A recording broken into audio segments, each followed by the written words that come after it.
On today's Locked On Thunder podcast, the Oklahoma City Thunder continue to dominate with a blowout win over the LA Clippers. Chet Holmgren is finding his stride, and does he look good? We'll talk about it all on today's Locked On Thunder podcast. You are Locked On Thunder, your daily Oklahoma City Thunder podcast. Part of the Locked On Podcast Network, your team every day.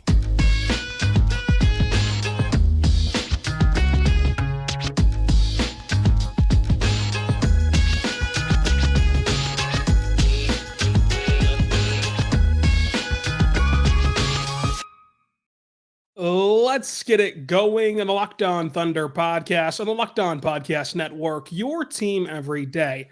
I am your host, media member, editor-in-chief over at thunderousintentions.com, Rylan Stiles. Follow me on Twitter at Rylan_Stiles. Follow the show on Twitter at LOThunderPod. Email the show, LOThunderPod@gmail.com. On today's show, we're diving into the Oklahoma City Thunder getting an impressive win over the LA Clippers, snapping that Clippers streak. Chet Holmgren continues to find his stride. Dort coming up big, and much more. Today's show is brought to you by PrizePicks, the easiest and most exciting way to play daily fantasy sports. Go there right now to prizepicks.com/LockedOnNBA or use code LockedOnNBA, all lowercase, first deposit matchup to $100. What a game this was for the Thunder. You have Kawhi Leonard, who missed his first game of the season tonight. He was out second night of a back-to-back for the Clippers. They also didn't have Mason Plum in this game either, but they did have Paul George, Russell Westbrook, and James Harden. The Thunder were fully healthy, only without Keontae Johnson, who's with the G League team right now at the Winter Showcase. And the Clippers are riding this 9-game winning streak. Things have really turned around, and things have really turned on for them, even as people were laughing at the James Harden trade and thinking it was a terrible idea. The Clippers have made the most of it and have been able to overcome that trade, and not just overcome it, but legit played really good basketball to the tune of 9 straight wins.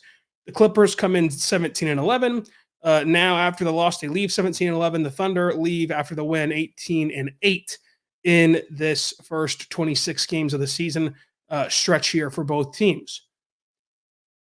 The most eye-popping part of this game for the Thunder was Chet Holmgren. It's pretty surreal that you can get a win over a team who's won 9 straight, over a team who's already won 17 games to this point in the season, and the headliner, the number one thing on the agenda, the number one spot on the show, doesn't go to the MVP candidate. It just shows you how talent-rich this team is. But as Chet Holmgren continues to find his stride, you saw just how valuable and versatile that Chet Holmgren can be. 23 points, 7 assists, 6 rebounds, and only 1 turnover. That 1 turnover is huge because Chet Holmgren was able to play more aggressively off the dribble while still not overly turning the ball over and not overly making mistakes. Instead, it actually helped the Thunder. Just 2 missed shots all night, 1 from 3, 1 from inside the arc. The highlight play that everyone is seeing right now is a self alley-oop off the backboard where he pump fakes, gets Zubac in the air, and then throws the self alley-oop. The confidence it takes to pull that play off, especially for a rookie, is unmatched. And I think that it's a tiny glimpse into how Chet Holmgren has been able to be so successful. It's because the Thunder, like other teams do at times, they're not forcing their young players to play in fear. They're empowering their young players to even do something as radical and as out there as throw a self alley-oop. It's not just confidence, it's the belief and the trust that even if this fails, even if this does not go the highlight route, it's not a death sentence. I'm not signing away my minutes, right? The kind of confidence that this team has placed in Chet from the top to bottom, front office, coaching staff, players. It allows for greatness to happen. It allows for plays like that to happen. Because if you're sitting there scared that like one mistake lands you on the bench as a rookie big man, which oftentimes is the case for rookie big men, or that maybe, your teammates will freeze you out, or that, things will look different for you with one mistake, you're not trying that play. You're only trying that play with the assurance that if anything went wrong, it would be a total snap and clear, move on to the next play. But instead it went right. And it was a fantastic highlight. And it was a play that not only got the Thunder 2 points, that not only was going to be a highlight clip that you will see for the rest of Chet Holmgren's career, but when the Thunder had that play happen, when Chet decides to throw the self alley-oop, OKC found themselves down 1. They then go on a 19-2 run because the crowd fed off that moment. His teammates fed off that moment. It's not just making winning plays, it's making winning plays loudly, which is what Chet Holmgren does, which is what J-Dub does, which is what SGA does. And when you make those loud winning plays, you're incredibly tough to beat at home. And it feels more demoralizing to where in the blink of an eye, the Clippers go from having battled all the way back to take a lead to in the blink of an eye, they're waving the white flag and putting in their reserves, and Ty Lue just says enough on the second night of a back-to-back. Those are back-breaking plays.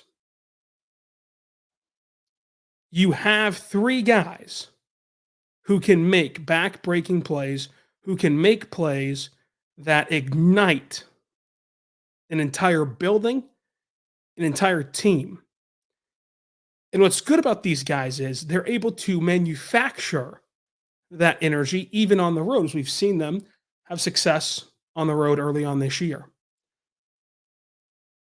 But I just can't get over the wanting to try that in an NBA game. For a guy who admits he's never done that before in an organized basketball game. Pickups, sure. 1v1s, sure. But never in this setting, much less the NBA. Never in a setting where it was legit a basketball game and it counted. To pull that out right here, right now, in your 26th game of your NBA career, it just continues to show how high his ceiling is and the ability to foster development that the Thunder have. But even more beyond that, the Thunder got him involved early. First play of the game is J-Dub running this wraparound action where he dumps it off to Chet at the elbow, behind the back bounce pass at the elbow for a nice, clean, easy jumper. Using Chet in the pick and pop is just lethal because SGA can absolutely punish the big man for playing drop. In this case, it was Zubac.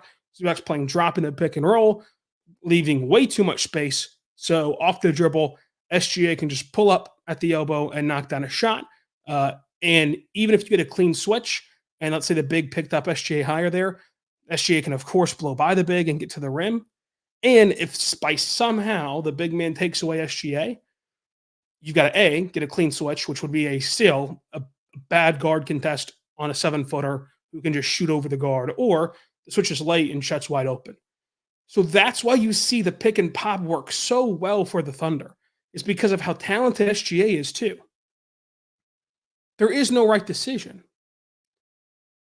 There is no right call when defending SGA and Chet Holmgren in the 2-man game. And you saw that early and often in this game. Chet had the first 7 points of the 7 of the first 15 points for OKC. Hit a beautiful catch and shoot 3 with Dort screening in front of him, which prevented any sort of contest from Zubac. But there were 2 other plays that really stood out, 2 other sequences. First one was just overall how more aggressive Chet has been off the dribble. And it resulted in an easy baseline dunk where he just kind of walks the ball right to a spot, coming baseline around 2 guards and just slams it home.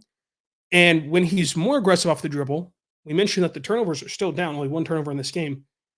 But you've got to foul them. You are now beating bigs and even beating guards off the dribble. Where now they're playing from behind you, and they're gonna send you to the free throw line. And you want Chet Holmgren at the free throw line. So the free throw line is Chet's friend and is the Thunder's friend. They've been a good free throw shooting team, except for technical fouls, by the way. But really good free throw shooting team this season. Now, I think that the last play that I want to highlight with Chet Holmgren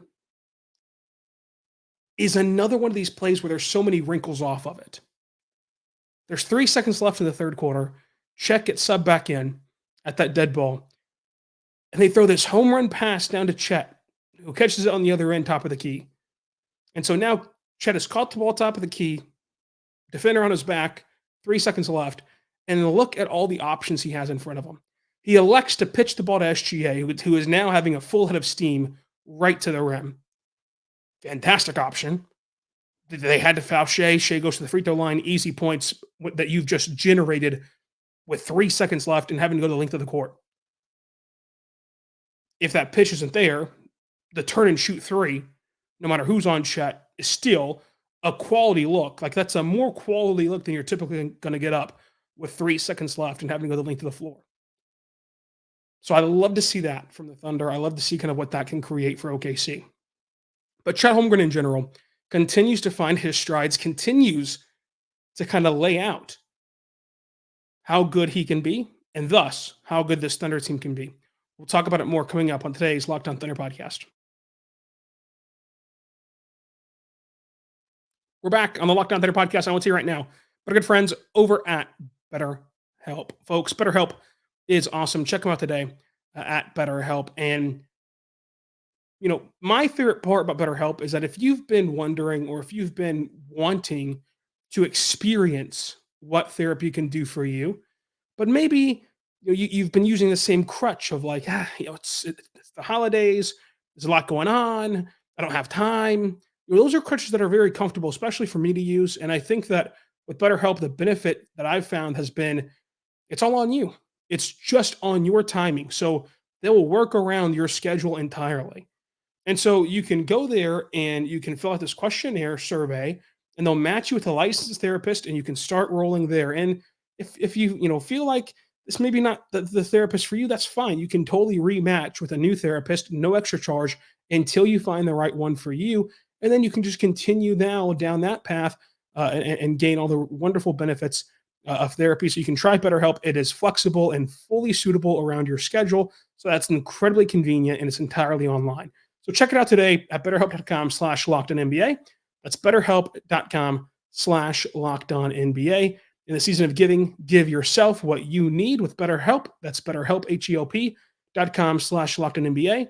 And when you do, then you get 10% off of your first month at BetterHelp. So check them out today at betterhelp.com/lockedonnba. We're back on the Locked On Thunder podcast, on the Locked On Podcast Network, your team every day. Thank you so much for making us your first listen every single morning, every single day. We're here for you, talking Thunder basketball. Make sure you go check out the Locked On Sports Today YouTube channel, a 24-hour streaming channel on YouTube with all of your favorite sports covered and the top stories in sports covered with our local experts. So go check it out today, the first of its kind, a 24-hour streaming channel on YouTube, Locked On Sports Today. Now, we're going to continue on talking about this Clippers game because Isaiah Joe made his impact felt. 11 points, a block, 2 rebounds, drawing a charge on Russ. He does so many things well. Like, three-point shooting is just the tip of the iceberg of how good Isaiah Joe is. He had a strong rim finish over Kobe Brown. Again, the charge draw on Russ. He had 2 rebounds, but it was the way that he gets his rebounds. This is clearly a guy who's not designed for cleaning the glass. But his ability to just soar and fight for defensive rebounds especially, and just create possessions, which creates an easy 2 points in this case and swings the game. You saw that at the end of the Nuggets game. The SGA game winner is going to get a ton of praise, but setting that up is Isaiah Joe flying in, high pointing the ball on a defensive rebound and getting it down to Shai. And the Thunder have a chance to win. Shai goes down, cashes in the chips, and wins the game in Denver. which is one of the best wins of the season, one of the best wins in quite some time in Thunder history, period. And that's sparked by what Isaiah Joe can do beyond just knocking down threes. And in this game, the threes, of course, were falling. 3 for 7 from three. It felt like he had a massive game from beyond the arc, and all 3 of those threes were pivotal in kind of changing this game. So Isaiah Joe deserves a lot of credit for what he was able to do in this one. Looking at Lou Dort played some unreal defense. You can talk about what he did on James Harden, deservedly so. I mean, the way he was able to defend James Harden should be noted of Harden struggling, shooting below 40% from the floor on his way to laboring to 23 points. But he also had some incredible moments on Paul George. Paul George is just one of the best tough shot makers there is. I mean, he shot 50% from the floor, but I promise you, Paul George had to work for those 22 points, both with Cason on him and with Lou Dort on him. I mean, there were plays where, like Lou Dort specifically, where he's defending Paul George, and the Thunder, of course, play the switching and collapsing, and you got to dive back out to the 3-point line to close out, closing out hard. So Lou Dort has to close out really hard on Paul George at the top of the key area. And everything momentum-wise says he's going to give Paul George a flyby 3. Paul George is gearing up to take this wide-open 3 because there's just no way that Lou Dort can stop and stay planted. But that's exactly what Lou Dort does. He flies out to Paul George, and he stays seated and plays elite defense, runs Paul George off the line, and forces Paul George to take this just brutally tough, free throw line extended jumper. And Paul George hits it. With Lou Dort playing under him, Paul George hits a great mid-range J. And those are the type of of opportunities, of buckets, where you just got to plant tip your cap to him. Tip your cap to him and just say congratulations, because that's just unreal. And then you saw how explosive Lou Dort is. Like, he's a step late reacting to Zubac going up with the ball. And as Zubac's going up with the ball, and again, Lou Dort's a step late, Lou Dort is still able to have that fast twitch explosion to leap up in the air and get a massive block of the Clipper center. And Lou Dort's credit, he contributed offensively with some tough buckets. I mean, he shot 66% from the floor and had this wacky drive where it was like this rondo pass fake thing, finish at the rim. He went 3 for 6 from 3, 3 rebounds, 4 assists, 21 points.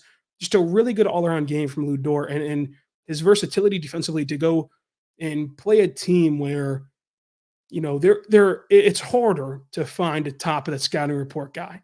Most teams have a top of the scouting report guy, especially for perimeter defenders. With the Clippers, would it have surprised you if James Harden just lit it up? No, of course not. Would it have surprised you if Paul George just lit it up? Of course not. So and in this case, he did have the assignment of defending both those guys. Those were completely different covers, and you're having to do that possession to possession. That is just advanced stuff from Lou Dort, who we know is an elite defender, but it's still nice to point out the ways that he was elite tonight against the Clippers, and it went a long way in the Thunder getting a nice blowout win over LA. For SGA, he played it like his typical level, I thought. Now it's not going to look that way, right? He shot 44% from the floor, but I thought he got to his spots well. I thought just like there's typical mid-range shots that SGA hits that didn't bounce his way tonight. That got halfway home and bounced out. There's typical, calls where you'll see superstars like SGA get that he didn't get tonight.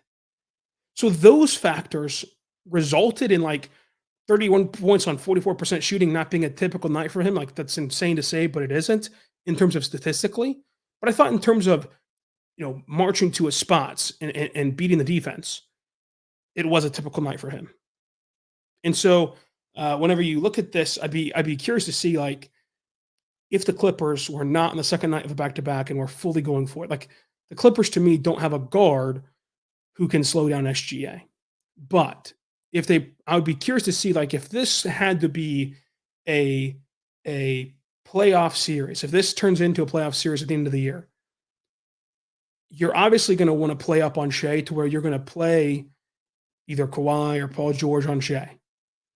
And that, of course, throws off the feng shui a little bit, where now you're having an undersized guy take on J-Dub, or having an undersized guy take on, maybe Chet. You can get more switches onto him if you're playing up on Shai. How they would counteract Shai in a playoff series, I'm very curious about if it ever got to that point. But again, didn't shoot the ball to the alarming rate he typically does in a positive way.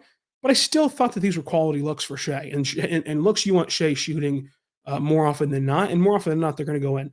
31 points, 4 assists, 8 rebounds, 4 steals, 2 blocks. 4 steals and 2 blocks for him. This is a special, special motor.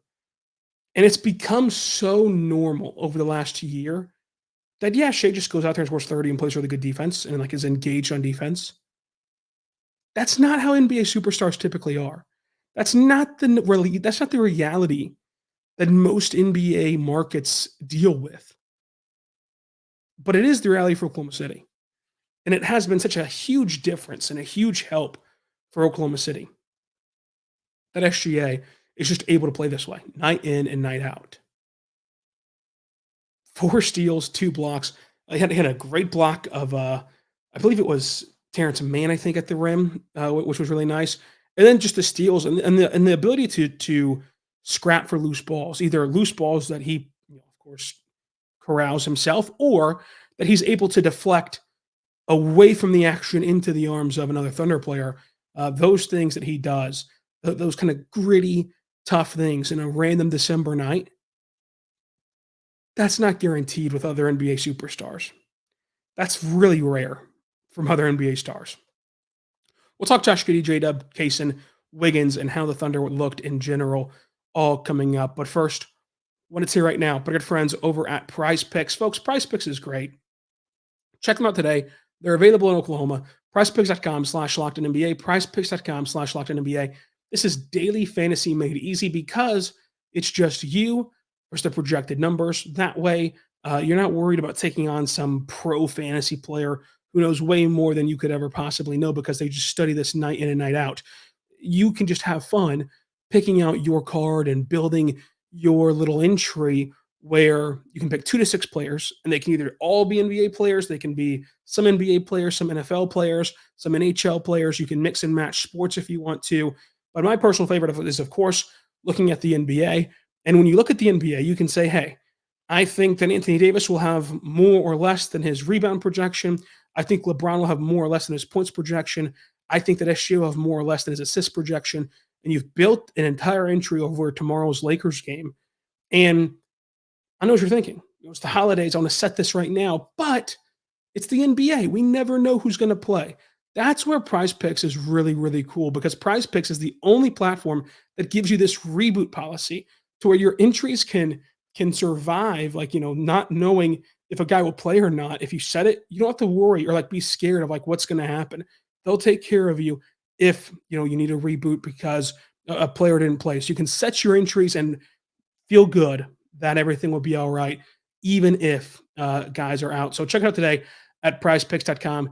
Go there right now, prizepicks.com/LockedInNBA, or use the code LockedInNBA, and you get a $100 deposit match up to $100 on your first deposit. So check it out today, prizepicks.com, for a first deposit match up to $100 at prizepicks.com/LockedInNBA.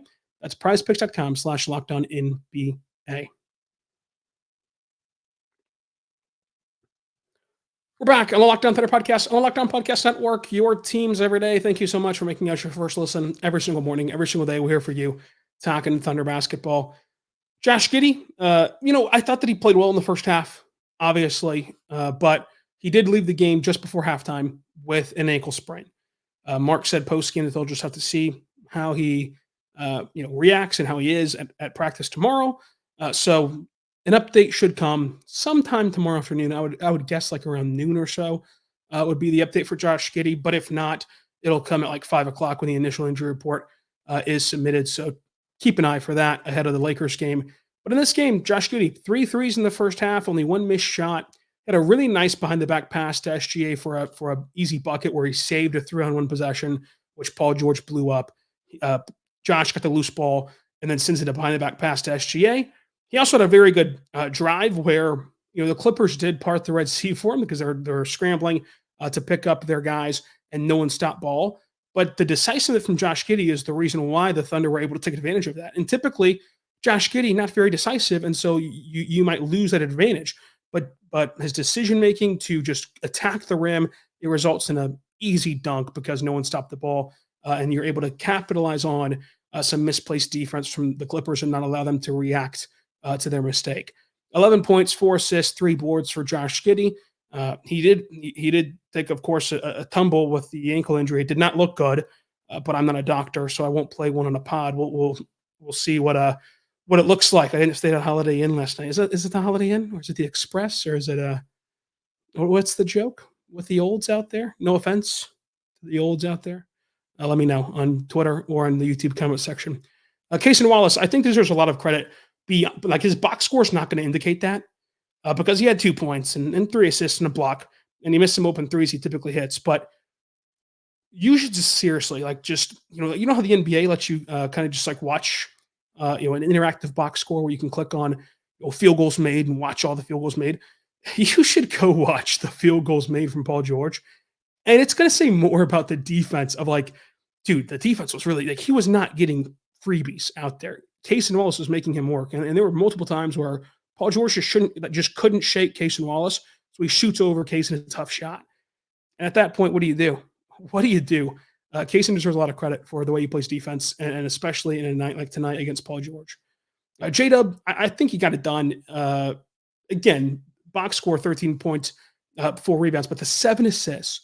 The Clippers gave him so much attention when he was the guy out there without SGA, when he was the lead ball handler. They gave him so much attention, but he was able to make the right reads and create the advantage for OKC and create the advantage for punish the Clippers for over pursuing J-Dub. And he did leave the game early and was frustrated and kind of hobbled off right to the locker room.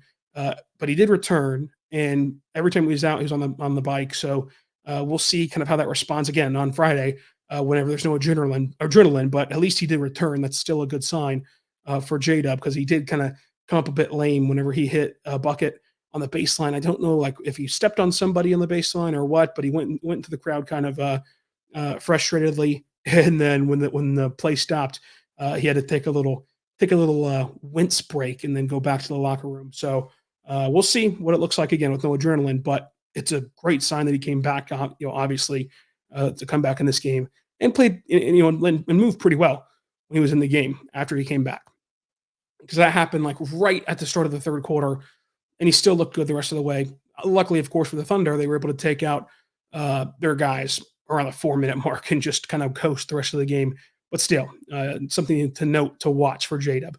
Aaron Wiggins, right place, right time game. 25 minutes tonight. I think that it does not get talked about enough how difficult Wiggins' job is. Of some nights you don't play, most nights you play. Here's 10 minutes here, here's 12 minutes there, and then there's some nights where it just gets skyrocketed right to 25 minutes, which is pretty tough. 8 points, 7 rebounds, an assist, a steal. But I thought he did just a really good job of just floating around offensively in a positive way. Floating to find the soft spot of the defense and being in the exact right spot to bail out possessions and to cap off possessions for the Thunder. Good rotations defensively as well for him. But overall, the Thunder had the right mindset in this one. They were out there matching buckets and getting in a groove offensively to keep pace and then eventually outlast the Clippers in this game. The fact that the Thunder never got rattled when you see 2 starters go down, and right as those starters go down is when the Clippers start to go on that run and take the lead. I thought that showed great resolve for a very, very, very young Thunder team. 4 lead changes, 2 times tied. OKC got up by 20, I should say. The Thunder lost the rebounding battle, but only by 2. The Thunder were +4 in turnovers, +8 in points in the paint, and +2 in fast break. The Clippers did win second chance points, though. OKC shot 58, 47, 89. Really good shooting game from the Thunder. MVP of this game is Chet Holmgren. Folks, next up, Saturday against the Lakers. The Lakers are dubbing this a must-win game in the Paycom Center, the rare must-win game before Christmas Day. What a day. Here's the next 5 games. OKC, big win against the Clippers, who on the second night of a back-to-back. They play the Lakers, Wolves, Knicks, and Nuggets upcoming. The Knicks is the second night of back-to-back for the Thunder, but big start with a win in the next 5 games so that they're already 1-0. How will they finish out this stretch? Let me know on the comment section down below. But folks, thank you all for joining us again. Saturday's pod, we're going to recap that Lakers game on Christmas Day. You get a special podcast with myself and Michael Martin handing out Christmas gifts to everyone on the Thunder roster.